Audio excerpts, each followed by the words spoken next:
Hi, this is a philosophical introduction to Buddhist beliefs, and my name is Greg Bach.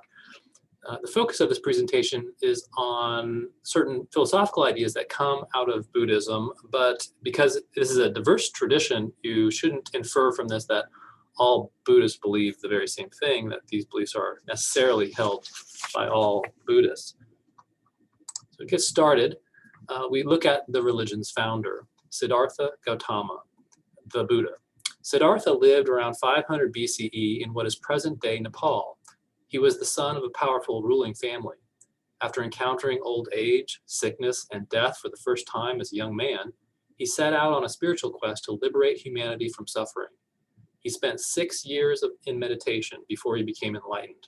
After this, he spent 45 years wandering around India, teaching to anyone who would listen. Peter Kreeft says famously that there have only been two people in history who so astonished people that they asked not, "Who are you?" but "What are you? A man or a god?" They were Jesus and Buddha. The picture on the right is of the enlightened Siddhartha giving his first sermon, The Four Noble Truths, in the Deer Park. So Malunkyaputta and metaphysics. One day, a monk named Malunkyaputta asked the Buddha about his teachings on the afterlife, the soul, and the nature of the universe. But the Buddha refused to answer his metaphysical questions, comparing the questioner to someone who's been shot with a poisoned arrow and refuses help until someone can tell him who shot him. Leslie Stevenson says, "The Buddha clears the way of distracting speculations in order to remove the very arrow causing all the suffering and to cure all illness." So this story of Malunkyaputta comes from the Pali Canon, which is the Theravada school, which emphasizes the fundamental and practical teachings of the Buddha.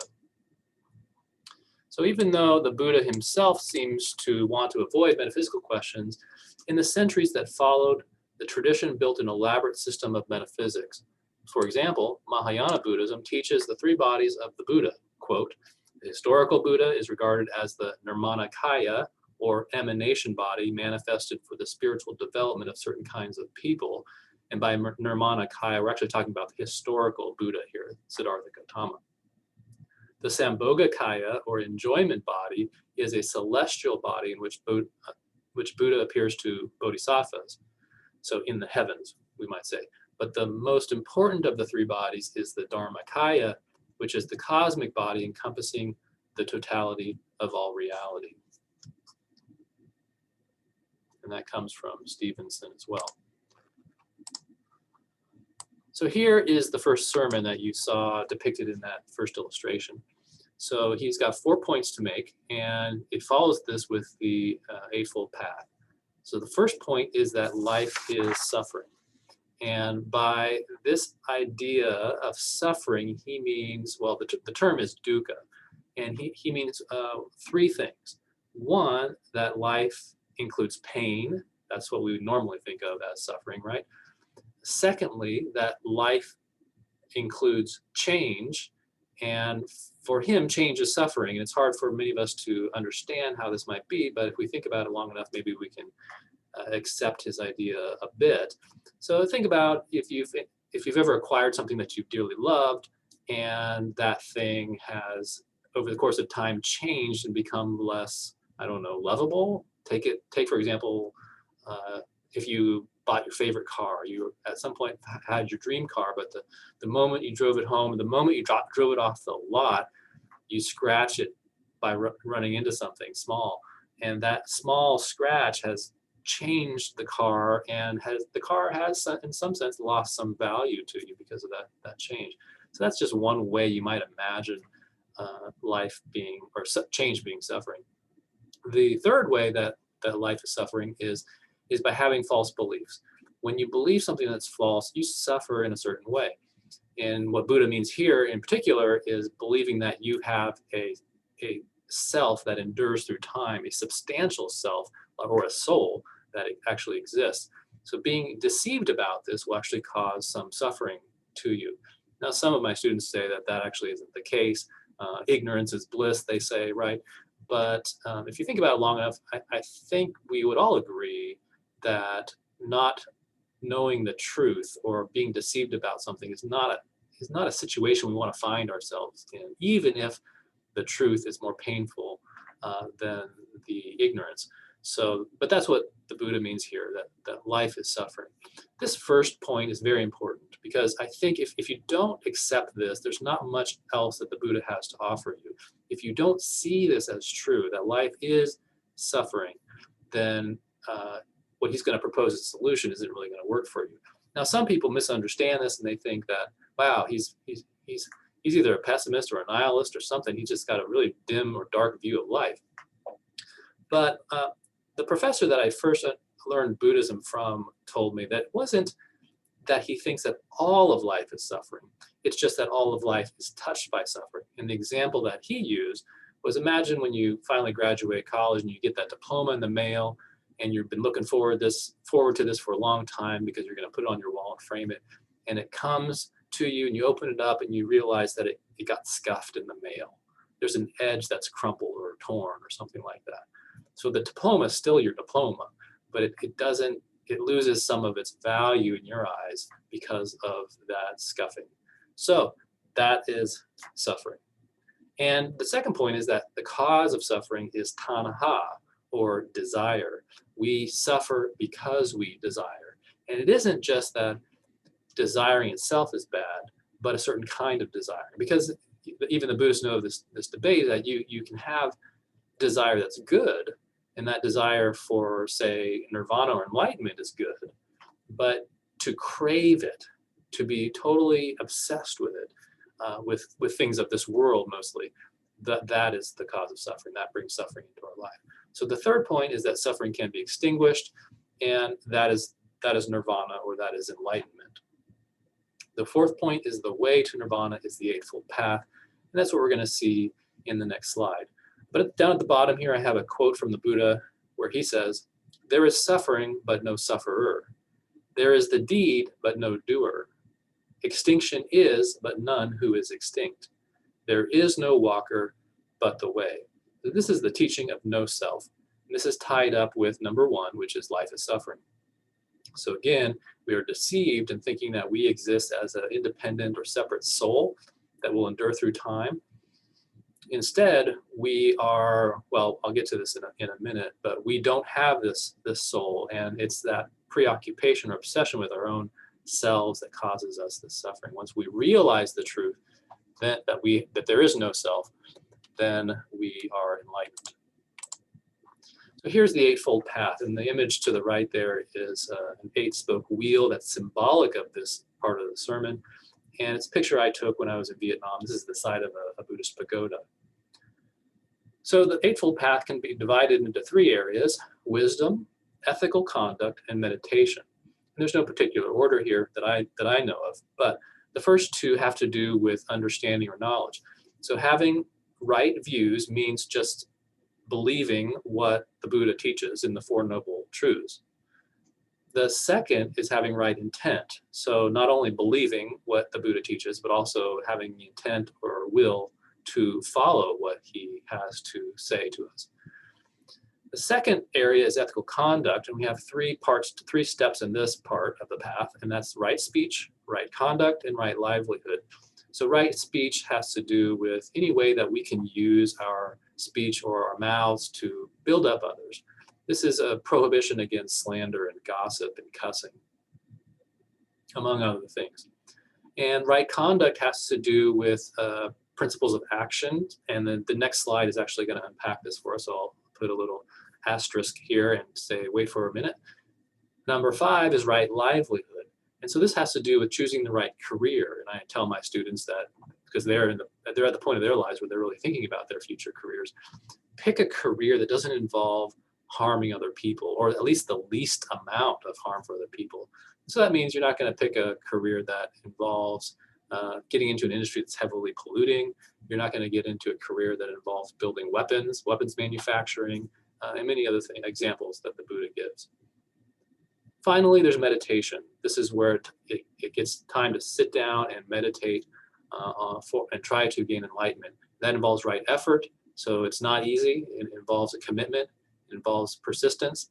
right mindfulness, so focusing on your surroundings, trying to remove your surroundings from your attention, and then the right concentration or single pointedness of mind means focusing on one thing only in order to remove distractions and attain samadhi or enlightenment. These are the 10 precepts of right conduct. So this is tied back to the previous slide. First, do not kill. Second, do not steal. Third, do not lie. Fourth, do not be unchaste. And 5, do not drink intoxicants. So these first 5 precepts apply to anyone. If you're going to be a Buddhist, you're going to follow the Buddha, you need to follow these 5 precepts. The next 5 only apply to monks or those who've taken on a meditation in a full-time way, and they've gone to a monastery or something like that. Number 6, do not eat at forbidden times.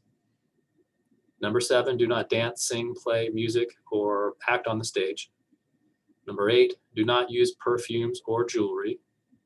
Number 9, do not use a high or broad bed. Number 10, do not receive gold or silver. And these last few have to do with being corrupted by the world. If you deal with money too much, money corrupts, right? Money can just distract you from what you should be doing, and in this case, seeking enlightenment. The bed is tied to that too. It has to do with worldly comforts. And back then, and even now in some parts of Asia, mattresses are a sign of luxury and wealth. So not everybody has one, and to have one is a sign that you're doing pretty well, and that type of comfort could distract you, or that type of luxury could distract you from your goal of attaining nirvana. So back to the no self idea. So if we're to analyze human nature on the Buddhist view, we know that there's no self, but then what are we? What is this thing sitting here in front of you, in front of the camera? And that is, we are 5 aggregates. We're a conglomeration of these 5 things, these aggregates or skandhas. First one is matter. That's pretty obvious. Material beings, bodies.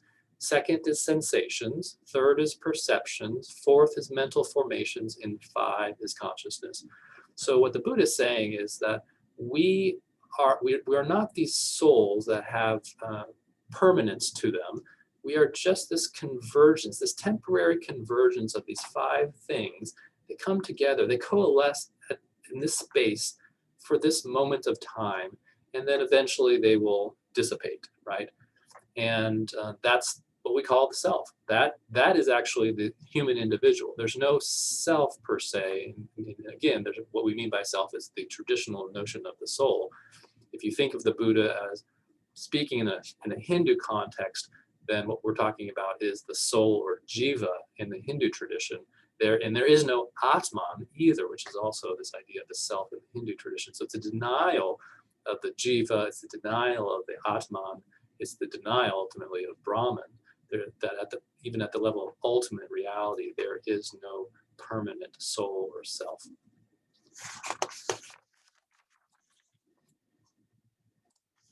So Stevenson says, this is a way of accounting for an entire person without resorting to the idea of a self. Once the 5 aggregates are examined and analyzed, one discovers that there is nothing behind them that can be taken as a substantial center or permanent I.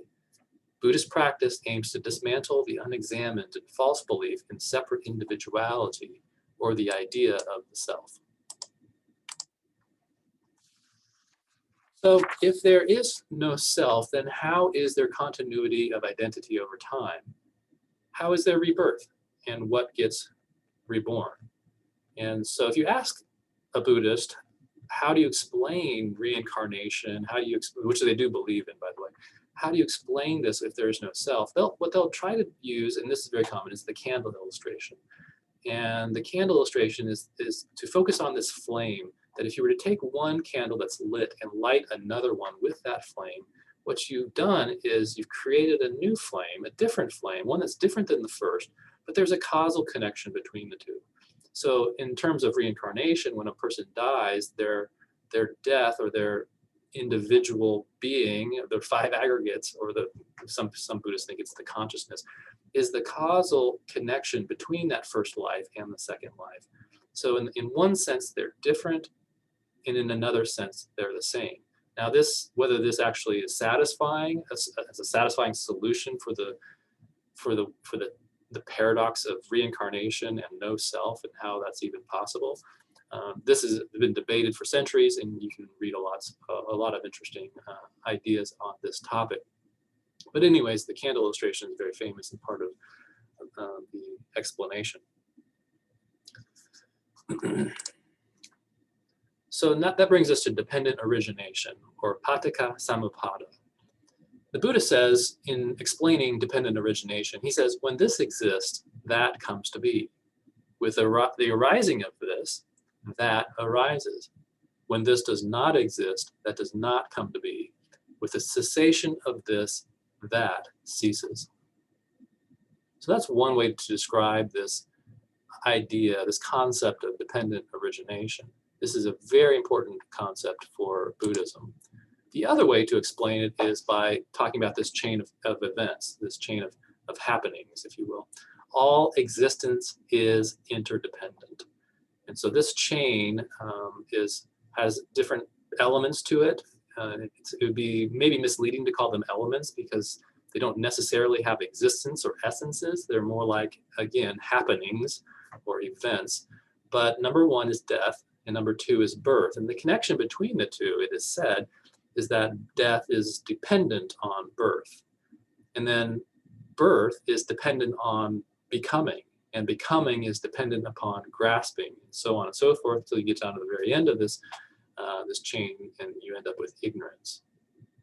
So this is existence. This is life. This is what we find in the world. And there are three interpretations of dependent origination. So if we look at the early schools of Buddhism, the very first one is Abhidharma, which is starting roughly in the 3rd century before the Common Era. And the Abhidharma interpretation of this is that each one of these elements of this chain of dependent origination is actually an existing atom-like thing. They're like atoms. They're called dharmas. They actually have independent existing. The things on the macro level, like the so-called self, do not exist. But the things that make it up, which are also elements of this chain, this list, do have atomistic-like existences. So that's the Abhidharma school. The Madhyamaka school, which is the tradition of Nagarjuna, a famous Buddhist philosopher, in roughly the 2nd century of the Common Era, the Madhyamaka school says that these, and let me get to the next slide here, it's all on here, that this chain or this list represents emptiness, that all things, even the 12 elements, are empty, meaning all things constitutively dependent upon the phenomena they purportedly explain. So everything in existence, whether you're talking about macro things or micro things like on that list, are ultimately empty. By the way, back up here too, I'm going to say one thing about Abhidharma. Abhidharma talks about these two truths. In fact, all the schools talk about two truths, but the two truths for the Abhidharma interpretation is the difference between the conventional existence, the level of ordinary language and experience, and the truth of ultimate existence, which is found in the 12 elements or dharmas. The third interpretation of dependent origination is called the Yogacara interpretation. And this is a type of panpsychism or absolute idealism. In other words, all is mind. So these things are all mental things. Mind is integrated or intertwined with everything in existence in the universe. Next, we're going to talk about karma. And just like the Hindus, the Buddhists have an idea of karma. And remember that karma is the moral law of cause and effect. And for the Buddhists, there are 4 kinds of karma. There's dark karma, which is acquired or accrued to one's self or being, we don't want to use the word self here, but we just understand that when I say self, what I mean is the self in conventional sense. The karma that's accrued to oneself is, the dark karma is accrued when one does bad actions. The bright karma is what you acquire when you do good actions. The dark and bright karma are those actions that are both good and bad.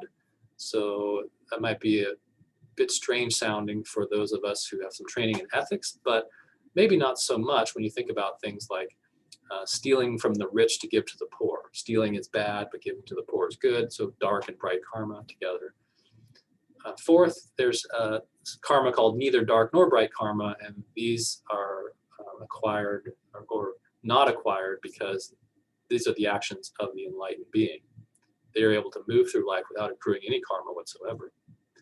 This also leads us to the idea of the three unwholesome roots of action, or the three poisons: greed, hatred, and delusion. And we'll see them come up here in a second. So this is an image, a famous image that comes out of Tibet, I believe, the tradition of Vajrayana. It's called the Six Realms. And the idea is that in this world of karma and samsara, this world of suffering, we are reincarnated depending on how we behave in our past life, how we do in our past life. We will come and be reborn into a new life. There are 6 realms where you can be reborn. This ugly guy behind the circle is actually the god of death, Yama. He guards this realm, and he makes sure everything goes according to plan, I guess. If you look at the centermost part of this diagram, here you can see it a little bit better, you see 3 creatures. You've got the rooster, you've got the snake, and you've got the pig. And the rooster corresponds with the 3, they all correspond with the 3 poison. The rooster, I believe, corresponds with greed. The pig corresponds with ignorance, and the snake corresponds with hatred. I believe that's the correct connection there.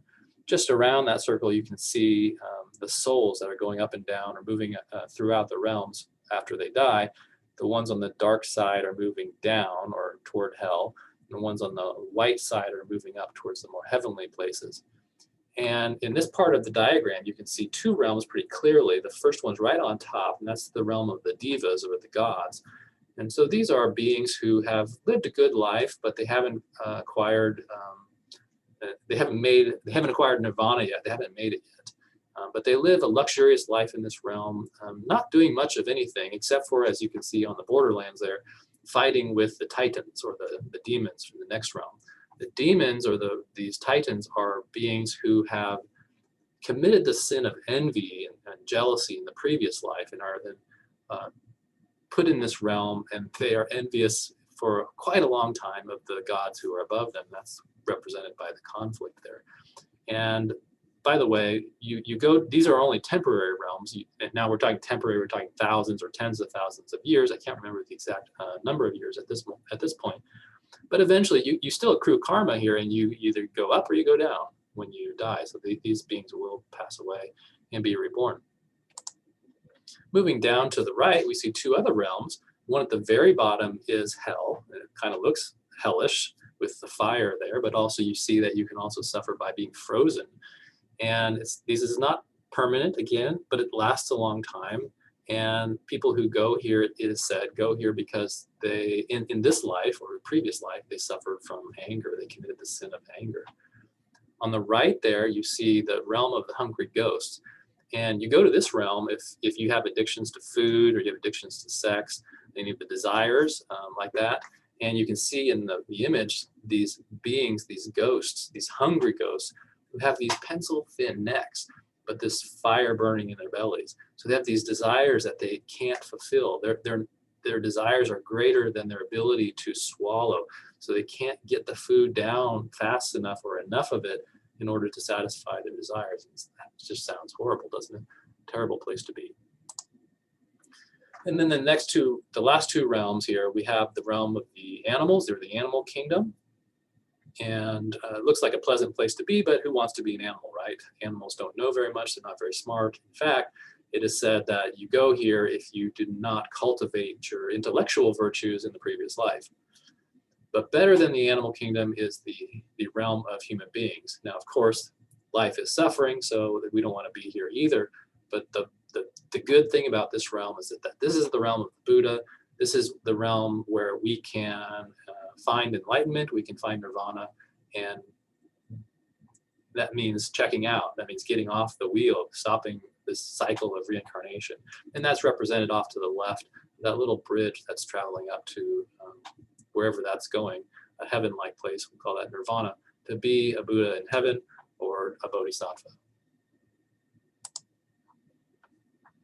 Okay, so I'm going to say a few things about some of the divisions in Buddhism, but not very much, just a quick overview. So you've got the tradition of Theravada Buddhism, which is called the Way of the Elders. We might call it a type of Buddhist fundamentalism, and try to disassociate that word with the negative connotations we have of fundamentalism in the West. But the idea is that this gets back to the Buddha's actual teachings, like focusing on the teachings alone and de-emphasizing the rituals, de-emphasizing the traditions. This is the kind of Buddhism you find in Sri Lanka, Thailand, Laos, and Cambodia. You can see on the right a picture of Wat, a temple in Thailand, very elaborate, which probably has more to do with the strong economy in Thailand than anything else. Here's a picture of a pagoda in Vietnam, and the economy in Vietnam is not as strong as the economy in Thailand, at least at the time that these pictures were taken. And you can see that as well, even though it's very beautiful, it doesn't have the gold paint and everything that's on the elaborate temple in the previous image. This is representative of Mahayana Buddhism. So Mahayana Buddhism emphasizes the ritual, it emphasizes the traditions, it emphasizes the metaphysics and the philosophy. And it's also called the Big Raft tradition. This is the kind of Buddhism you find in China, Japan, Korea, and Vietnam. This chart helps to clarify the differences between these two big traditions. In Buddhism, you've got the Theravada on the left and the Mahayana on the right. I got this chart from Houston Smith's The World Religions, which is a book that I highly recommend. And I was going to show you a copy, but I don't see where I put it at this point. So on the left side, you've got self-effort. On the right side, you've got grace. The Theravada tradition emphasizes self-effort. If you're going to be enlightened, you've got to work really hard. You've got to dedicate your life to it, maybe even go to the monastery in order to attain it. But on the Mahayana side, the tradition emphasizes grace. That is, it's really difficult to be enlightened and maybe impossible for us without help. And so we've got these beings called bodhisattvas who exist in the heavens, who are there to be prayed to and who offer us their aid or merit to bring us closer to enlightenment, to be enlightened and find nirvana. The key virtue on the Theravada tradition is wisdom, and the key virtue of the Mahayana tradition, because of the existence of these bodhisattva, is compassion. So the idea is modeled in the Mahayana tradition on the Buddha's turning back from enlightenment. So the Buddha found enlightenment under that tree in that first image, and then proceeded to, instead of just leaving and being liberated forever and leaving this earth, the Buddha is said to have chosen to come back to help others find the path that he found, and hence the compassion idea. The Theravada tradition emphasizes attainment in the Sangha, which is the community. An example of that is a monastery. And the Mahayana Buddhist emphasize attainment for anyone. Anybody can be enlightened. On the Theravada side, you have the Arhat ideal, or the model of the person who goes off in meditation and works really hard and cultivates the virtues in their life that one needs to find nirvana. But on the right side, you've got the ideal of the bodhisattva. Again, the enlightened being who has compassion on those who have not yet been enlightened. On the Theravada side, you've got this picture of Buddha as a saint being a human being like any of us, just one who has done really well. And on the right side, on the Mahayana side, we have Buddha as a savior. And if you go back to when I discussed the three bodies of the Buddha, when you look at the Dharmakaya, here you see it pretty clearly. This is a divine being. And so the divine aspects or attributes of the Buddha are emphasized in the Mahayana tradition. Next, Theravada minimizes metaphysics, minimizes ritual, and practices meditation. Mahayana, on the other hand, emphasizes metaphysics, emphasizes ritual, and includes petitionary prayer to bodhisattvas for grace and help. The final one, and there are many branches of Buddhism and many different traditions in this diverse religion. The final one I'm going to consider just briefly is Zen Buddhism, a very popular version of it that we find in the West. And it is a school of Mahayana Buddhism. It came out of Mahayana Buddhism. And you can see on the right there an Enzo drawing. It's a circle that's painted in meditation. And it's supposed to help the meditator focus his or her mind on a single point in meditation. This idea of Zen Buddhism comes from Buddha's flower sermon. And as the story goes, he was preaching a sermon on the side of a hill. At one point, he stopped speaking and just raised above him this golden flower. And for a moment, there was silence, and one person in the crowd gained enlightenment just from the flower being raised above his head. And what this means is that there's some type of direct intuitive awareness that is possible for followers of Buddhism. It's not something that's communicated via words necessarily. It's something that can be caught or seen. And this type of Buddhism was traced back to Bodhidharma, who brought Zen from India to China in the 6th century of the Common Era. This type of Buddhism emphasizes meditation. And one of the most famous Buddhists around today who teaches this is Thich Nhat Hanh from Vietnam. There's lots of books translated into English on the bookshelves. And those are my references, those are the sources. I recommend those for additional research. And I hope you found that helpful.